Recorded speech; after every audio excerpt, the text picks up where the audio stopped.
Souvent, je me pose la question de savoir si je suis un hérisson.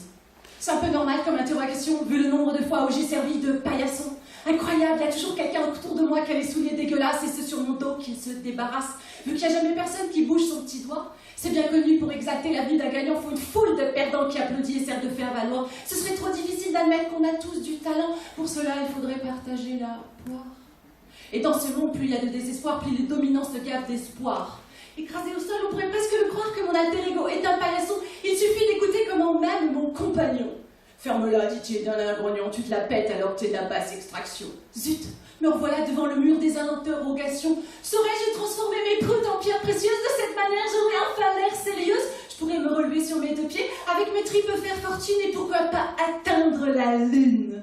Mais pendant que je rêve, ce sont ces semelles qui s'essuient sur mes ritournelles. Me voilà à nouveau toute dégueulasse, la tête et le cœur dans la mélasse. Heureusement, le mal autrui, je l'ai largué, avec cette devise plutôt seule que mal accompagnée. Mais cela ne change rien au fond du problème, puisque pour être du bon côté, vaut mieux n'être femme de bien, être à l'abri des intempéries de la vie, plutôt qu'enfant accidenté et blême bloqué sous la pluie des soucis. Et malgré les progrès de notre société experte, les sciences humaines ne sont qu'une rengaine, jamais appliquées pour les êtres en manque de peine, rien qu'une petite litanie pour augmenter les profits et laisser sur le carreau ceux qui en ont plein le dos.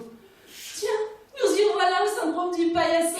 Il suffit que tu refuses les règles de leur jeu et d'un croche-pied te voilà à plat ventre. C'est dans cette posture que mon patron voyait de bon augure nos relations. Tu connais la promotion carpette?